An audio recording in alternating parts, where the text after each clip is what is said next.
नमस्कार दोस्तों। अगर आप शेयर मार्केट में इन्वेस्टमेंट करते हैं या इन्वेस्टमेंट शुरू करना चाहते हैं, तो सिर्फ स्टॉक का प्राइस देखना काफ़ी नहीं होता। किसी भी कंपनी की असली स्ट्रेंथ समझने के लिए कुछ इंपॉर्टेंट फाइनेंशियल टर्म्स को समझना बहुत ज़रूरी है। आज की इस वीडियो में मैं आपको एक-एक करके सारे टर्म्स को एक्सप्लेन करूंगी। ये वीडियो बिगिनर्स के लिए भी यूज़फुल है और एक्सपीरियंस्ड इन्वेस्टर्स के लिए भी उतना ही यूज़फुल है। तो वीडियो को एंड तक ज़रूर देखिएगा। सबसे पहले हम बात करेंगे ईपीएस की। ईपीएस का मतलब है अर्निंग्स पर शेयर। ईपीएस अर्निंग्स पर शेयर का मतलब है एक कंपनी अपने हर एक शेयर पर कितना प्रॉफिट कमा रही है। यह किसी भी कंपनी की प्रॉफिटेबिलिटी को मेजर करने वाला सबसे इंपॉर्टेंट फाइनेंशियल इंडिकेटर है। ईपीएस फाइंड करने का फॉर्मूला है EPS equal to net profit minus preference dividend divided by total outstanding share. मतलब कि नेट प्रॉफिट में से अगर हम प्रेफरेंस डिविडेंड को माइनस कर देंगे तो उसके बाद जो वैल्यू आएगी उसको टोटल आउटस्टैंडिंग शेयर से डिवाइड कर देंगे। मान लीजिए किसी कंपनी का नेट प्रॉफिट 500 करोड़ है और प्रेफरेंस डिविडेंड 0 है और आउटस्टैंडिंग शेयर्स 100 करोड़ हैं, तो ईपीएस हो जाएगा 500 divided by 100 that is equal to ₹5। इसका मतलब है कि कंपनी ने अपने हर एक शेयर पर 5 रुपए का प्रॉफिट कमाया। ईपीएस इतना इंपॉर्टेंट क्यों है? यह बताता है कि कंपनी हर शेयर पर कितनी अर्निंग्स जनरेट कर रही है। हायर ईपीएस जनरली इंडिकेट करता है कि कंपनी ज़्यादा प्रॉफिट अर्न कर रही है। ईपीएस की मदद से आप सेम सेक्टर की कंपनियों की प्रॉफिटेबिलिटी कंपेयर कर सकते हैं। पी रेशियो जैसे फाइनेंशियल रेशियोज भी ईपीएस के बेसिस पर कैलकुलेट किए जाते हैं। अब हम ईपीएस को इंटरप्रेट कैसे करेंगे? अगर किसी कंपनी का ईपीएस इंक्रीज हो रहा है तो उसका मतलब है कि कंपनी की प्रॉफिटेबिलिटी इंप्रूव हो रही है। यह एक पॉजिटिव साइन है। और अगर किसी कंपनी का ईपीएस डिक्रीज हो रहा है तो इसका मतलब है कि कंपनी की अर्निंग्स कमजोर हो रही हैं। यह एक वार्निंग साइन है। हमेशा ईपीएस को ROE, ROC, P ratio, debt, cash flow जैसे दूसरे फाइनेंशियल मैट्रिक्स के साथ एनालाइज करें। Higher and consistently growing EPS आमतौर पर एक पॉजिटिव साइन माना जाता है, क्योंकि यह दिखाता है कि कंपनी अपने शेयर होल्डर्स के लिए हर शेयर पर लगातार ज्यादा प्रॉफिट जनरेट कर रही है। हम बात करेंगे पीई रेशियो की, जिसे प्राइस टू अर्निंग रेशियो भी कहते हैं। शेयर बाजार में किसी भी कंपनी का अच्छा या सही पीई रेशियो कोई फिक्स नहीं होता है। आमतौर पर कम पीई वाले शेयर सस्ते और अच्छे माने जाते हैं, लेकिन कई बार ज्यादा पी वाले शेयर भी इन्वेस्टर्स को शानदार रिटर्न देते हैं, क्योंकि उनमें फ्यूचर की ग्रोथ ज्यादा होती है। इन्वेस्ट करने से पहले पी का सही एस्टिमेट कैसे करेंगे? हम अपनी चुनी हुई कंपनी के पी की तुलना उसी सेक्टर की दूसरी कंपनियों से करें। आईटी सेक्टर का सामान्य पी एफएमसीजी या बैंकिंग सेक्टर से अलग हो सकता है। इंडियन शेयर मार्केट के निफ्टी 50 का हिस्टोरिकल एवरेज पी आमतौर पर 20 से 25 के बीच में रहता है। अगर कोई कंपनी बहुत तेजी से प्रॉफिट कमा रही है तो उसका पी ज्यादा हो सकता है, 30 से 40 के बीच में हो सकता है, जो रीजनेबल कंसिडर किया जाता है। लेकिन अगर कम ग्रोथ वाली कंपनी है और उसका पी हाई है तो उसको हम ओवर वैल्यूड कहेंगे या वो महंगा कहलाता है। पी रेशियो को आसानी से समझने के लिए मैं आपको सिंपल भाषा में आपको समझाती हूँ। पी रेशियो बताता है कि आप कंपनी द्वारा कमाए गए हर 1 रुपए के बदले कितना पैसा चुकाने को तैयार हैं। यदि किसी शेयर का पी 20 है तो उसका मतलब है कि इन्वेस्टर उस कंपनी के 1 रुपए के प्रॉफिट के लिए 20 रुपए इन्वेस्ट कर रहा है। पी रेशियो अगर 15 से 20 है तो वो एक अच्छा और बैलेंस लेवल का माना जाता है, और अगर वो 15 से कम है, पी रेशियो 15 से कम है, तो ये इंडिकेट करता है कि स्टॉक इज अंडर वैल्यूड, मतलब सस्ता है, स्टॉक सस्ता है। और अगर पी रेशियो 15 से 25 के बीच में है तो यह बैलेंस्ड और आइडियल कंसिडर किया जाता है। और अगर पी रेशियो 25 से ज़्यादा है तो ऐसा मोस्टली हाई ग्रोथ और टेक्नोलॉजी कंपनीज में होता है। तो ये इंडिकेट करता है कि इस स्टॉक में फ्यूचर में अच्छी ग्रोथ होने की पॉसिबिलिटी है। और स्टॉक का पी अगर 50 से ज़्यादा है तो उसे ओवर वैल्यूड माना जाता है, इसमें हायर रिस्क हो सकता है। अब हम बात करेंगे फेस वैल्यू की। फेस वैल्यू का मतलब है जब कोई कंपनी पहली बार अपने शेयर जारी करती है तो वह हर शेयर की ओरिजिनल या नॉमिनल कॉस्ट तय करती है, उसे फेस वैल्यू कहते हैं। फेस वैल्यू और मार्केट प्राइस अलग अलग होते हैं। फेस वैल्यू कंपनी तय करती है और मार्केट प्राइस स्टॉक मार्केट तय करता है। सपोज किसी स्टॉक का फेस वैल्यू 10 रुपया है और उसका करंट मार्केट प्राइस 1250 रुपया है, तो इसका मतलब है कि शेयर की ओरिजिनल या नॉमिनल कॉस्ट 10 रुपया है, लेकिन बाजार में उसकी करंट वैल्यू 1250 रुपया है। फेस वैल्यू क्यों इतना इंपॉर्टेंट है? फेस वैल्यू डिविडेंड कैलकुलेट करने के लिए यूज किया जाता है। कई कंपनियां फेस वैल्यू की के परसेंटेज के बेसिस पर डिविडेंड डिक्लेयर करती हैं। और स्टॉक स्प्लिट्स और बोनस शेयर्स के लिए भी यह इंपॉर्टेंट है। किसी कंपनी के शेयर कैपिटल को डिटरमाइन करने में यह हेल्प करता है, बट यह किसी स्टॉक के करंट मार्केट वैल्यू को डिटरमाइन नहीं करता है। एक लाइन में अगर मैं इसे डिफाइन करूं तो फेस वैल्यू वह ओरिजिनल या नॉमिनल वैल्यू है जो कंपनी शेयर जारी करते समय हर शेयर के लिए असाइन करती है। अब हम बात करेंगे बुक वैल्यू की। शेयर की बुक वैल्यू का मतलब है कि अगर कंपनी अपने सभी एसेट्स बेच दे और सभी लायबिलिटीज चुका दे तो पर शेयर कितनी वैल्यू बचेगी। इसके लिए एक फॉर्मूला है, book value per share equal to total assets minus total liabilities divided by total outstanding shares. अगर किसी कंपनी के टोटल एसेट्स की वैल्यू 1000 करोड़ है और टोटल लायबिलिटीज 400 करोड़ हैं, आउटस्टैंडिंग शेयर्स 100 करोड़ हैं, तो बुक वैल्यू पर शेयर जो हो जाएंगे वो 1000 माइनस 400 करेंगे, दैट इज 600। 600 डिवाइडेड बाय 100, तो वो आएगा ₹6 पर शेयर। इसका मतलब क्या है? इसका मतलब है कि each share has a book value of 6। Book value की इतनी इंपॉर्टेंस क्यों है? यह कंपनी के इंट्रिंसिक वैल्यू को एस्टिमेट करने में मदद करता है और अंडर वैल्यूड और ओवर वैल्यूड स्टॉक्स को आइडेंटिफाई करने में मदद करता है। जो हैवी कंपनीज हैं उनके बैंकिंग, फाइनेंस और एसेट्स को एनालाइज करने में मोस्टली यूज होता है और प्राइस टू बुक रेशियो को कैलकुलेट करने में भी यूज होता है। शेयर की बुक वैल्यू का मतलब है कि कंपनी की टोटल एसेट्स में से टोटल लायबिलिटीज घटाने के बाद एक शेयर की कितनी नेट वैल्यू बचती है। अब हम बात करेंगे आरओसी और आरओई की। किसी भी फंडामेंटल और मजबूत कंपनी के लिए आरओसी कम से कम 15% से 20% और आरओई आमतौर पर 15% से अधिक होना चाहिए। आरओसी क्या है? ROC return on capital employed है। यह बताता है कि कंपनी अपने कुल डेट और शेयर होल्डर इक्विटी का यूज करके कितना प्रॉफिट कमा रही है। एक अच्छा आरओसी जैसे 20% से अगर ऊपर है तो कंपनी के बेटर मैनेजमेंट और एफिशिएंट यूज ऑफ कैपिटल को इंडिकेट करता है। और आरओई क्या है? आरओई है रिटर्न ऑन इक्विटी। यह शो करता है कि कंपनी आपके द्वारा लगाई गई कैपिटल पर, शेयर इन्वेस्टेड कैपिटल पर कितना नेट प्रॉफिट कमा रही है। 15% या उससे ज्यादा का आरओई एक स्ट्रॉन्ग और प्रॉफिटेबल कंपनी का साइन माना जाता है। ये परसेंटेज कंपनी के अकॉर्डिंग अलग अलग हो सकते हैं। फॉर एग्जाम्पल एफएमसीजी और आईटी कंपनियों का एवरेज आरओई आरओसी अक्सर बहुत ज्यादा होता है, जबकि ज्यादा कैपिटल वाले इंडस्ट्रीज जैसे कैपिटल गुड्स या इंफ्रास्ट्रक्चर में यह थोड़ा कम हो सकता है। इन्वेस्टमेंट डिसीजन लेते समय कंपनी के पिछले 3 से 5 सालों के एवरेज अर्निंग्स और उसके डेट को भी जरूर देखना चाहिए। अब हम बात करेंगे डिविडेंड यील्ड की। डिविडेंड यील्ड का मतलब है कि कंपनी अपने करंट शेयर प्राइस के मुकाबले हर साल कितना डिविडेंड देती है।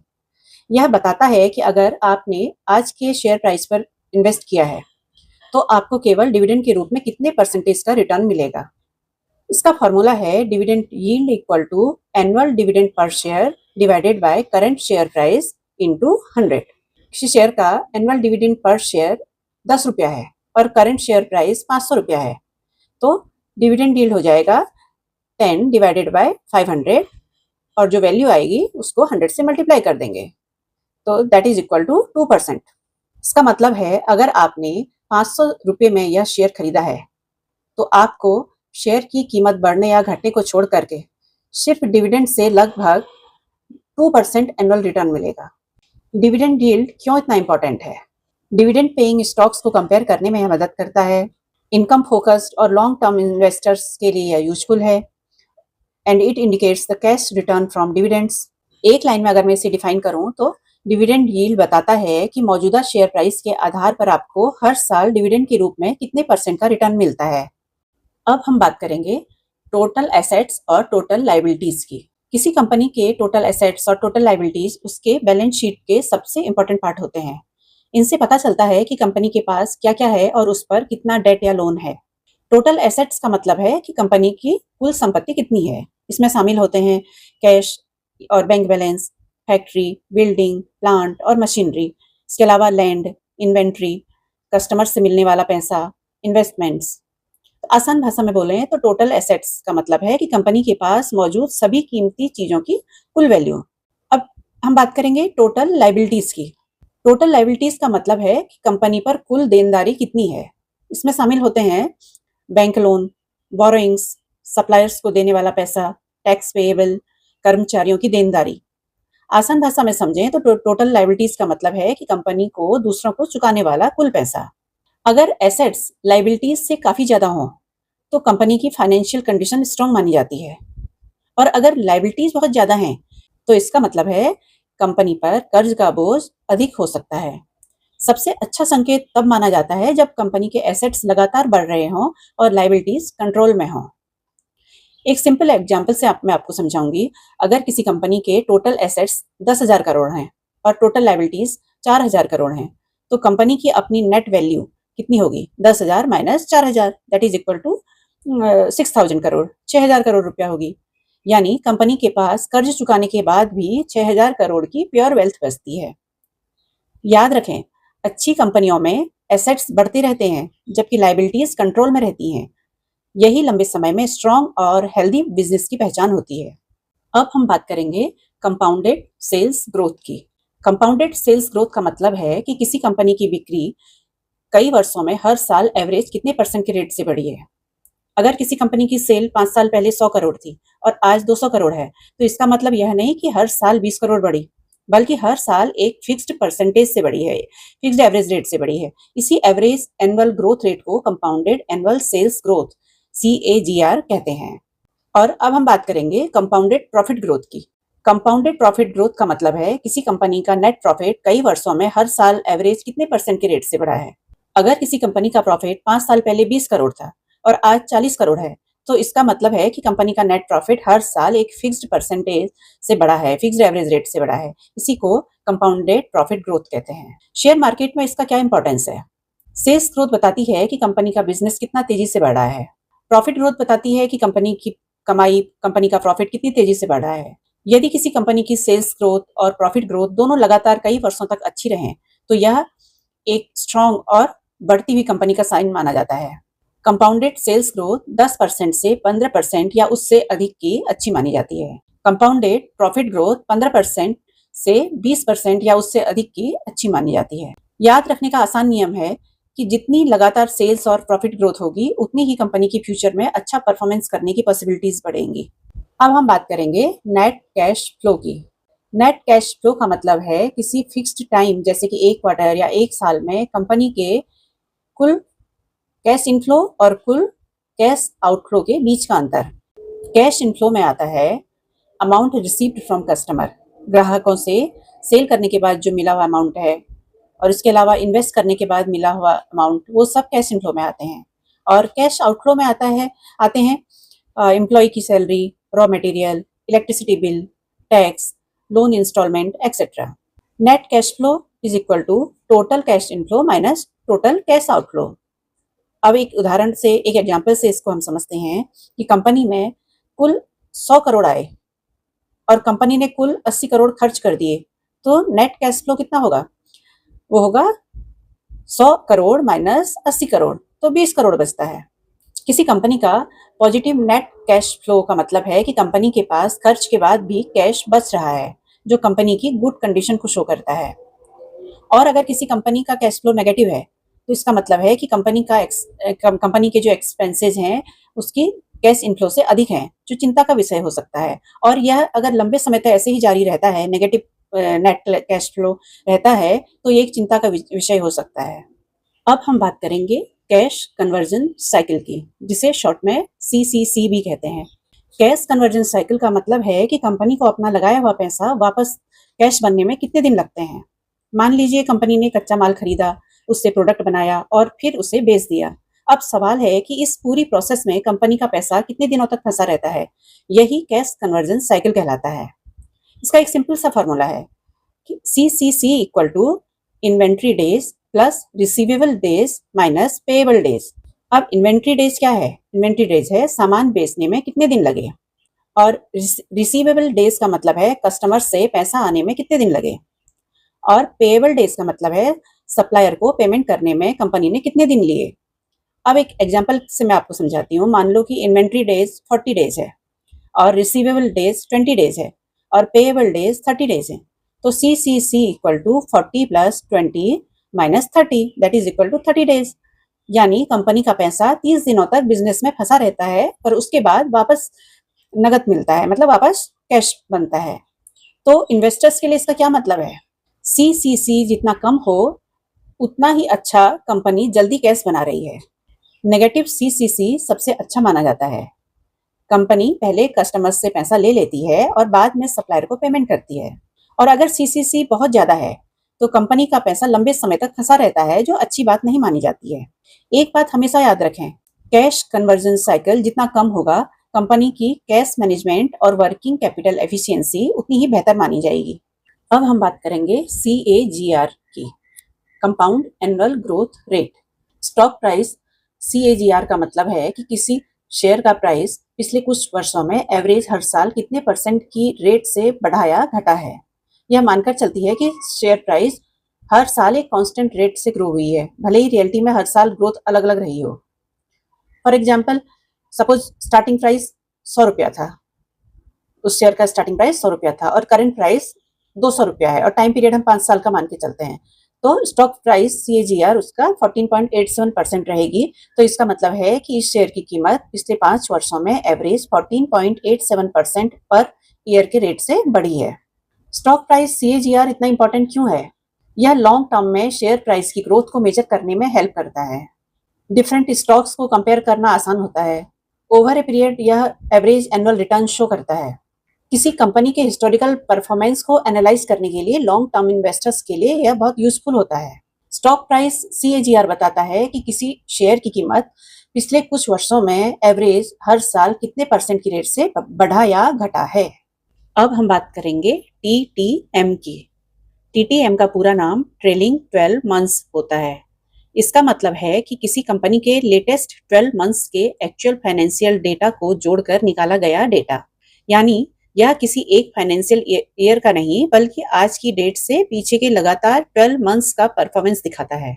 EPS TTM का मतलब है अर्निंग्स पर share earned in the last 12 months और PTTM का मतलब है current share price divided by EPS TTM और रेवेन्यू TTM का मतलब है total revenue generated over the last 12 months और नेट प्रॉफिट TTM का मतलब है total profit earned in the last 12 months. मान लीजिए किसी कंपनी का पिछले 4 क्वार्टर्स का EPS है, Q1 का ₹8, Q2 का ₹10, Q3 का ₹9 एंड Q4 का ₹13, तो EPS TTM हो जाएगा 8 + 10 + 9 + 13 दैट इज इक्वल टू ₹40। अगर कंपनी का शेयर प्राइस ₹800 है तो PTTM हो जाएगा 800 divided by 40 that is equal to 20। तो अब हम बात करेंगे TTM क्यों इतना इंपॉर्टेंट है। यह कंपनी की सबसे लेटेस्ट फाइनेंशियल परफॉर्मेंस को बताता है और यह पुराने फाइनेंशियल ईयर की तुलना में अधिक अपडेटेड जानकारी देता है और यह इन्वेस्टर्स को कंपनी की रिसेंट अर्निंग्स और परफॉर्मेंस समझने में मदद करता है। स्क्रीनर, मनी कंट्रोल और ट्रेंड लाइन जैसी वेबसाइट्स में EPS TTM, PE TTM, sales TTM, profit TTM जैसे फिगर्स दिखाई देते हैं। और एक लाइन में इस बात को समझिए, TTM का मतलब है कंपनी के पिछले 12 महीनों का एक्चुअल फाइनेंशियल रिजल्ट्स, जिससे इन्वेस्टर्स को कंपनी की अर्निंग्स और फाइनेंशियल हेल्थ की मोस्ट रिसेंट पिक्चर मिलती है। हाँ तो दोस्तों, आज मैंने आपको स्टॉक मार्केट से रिलेटेड बहुत सारे इंपॉर्टेंट टर्म्स सिंपल शब्दों में एक्सप्लेन किए हैं। अगर ये टर्म्स समझ आ गए तो कंपनी का फंडामेंटल एनालिसिस करना काफ़ी आसान हो जाएगा। आज का यह वीडियो आपको कैसा लगा? कमेंट सेक्शन में अपनी राय जरूर बताइएगा। अगर वीडियो पसंद आए तो लाइक करें, शेयर करें और चैनल को सब्सक्राइब करना बिल्कुल मत भूलिएगा। यह वीडियो सिर्फ एजुकेशनल और इंफॉर्मेशनल पर्पज के लिए है। ये किसी भी तरह की इन्वेस्टमेंट एडवाइस नहीं है। किसी भी इन्वेस्टमेंट डिसीजन से पहले अपने फाइनेंशियल एडवाइजर की सलाह जरूर लें। मिलते हैं अगले वीडियो में।